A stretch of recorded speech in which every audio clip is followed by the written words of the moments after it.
Welcome back to CAD Lab. Today we're going to learn a new tool called Configuration Management. We're going to create this pin, but as you see here, it's got a couple different forms. This has one side with its little stop pin there. This has two sides. We're going to learn how to make that using a single part file. So we open up a new part and get sketching. It's a 1/2 inch in diameter. And we'll make the first pin, the one-sided pin, 2.5 inches long.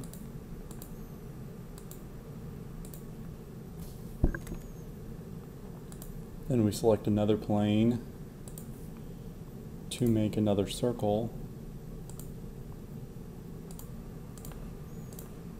That's a 1/4 inch in diameter.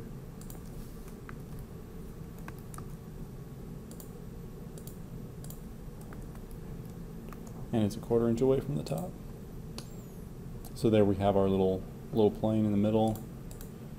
And we extrude this 1 inch mid-plane. So now we have one pin, it's one-sided. You can stick this through an object and use it to hold it still.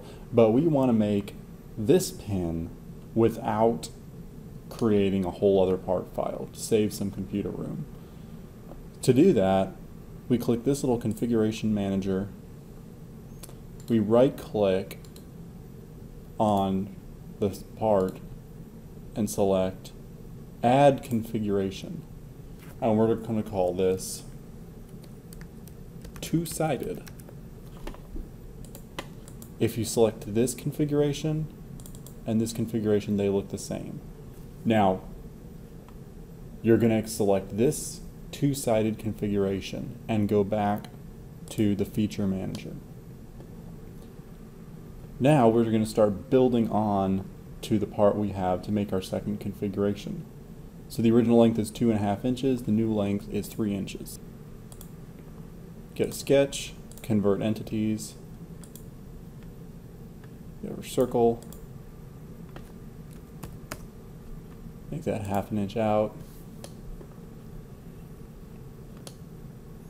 Cool.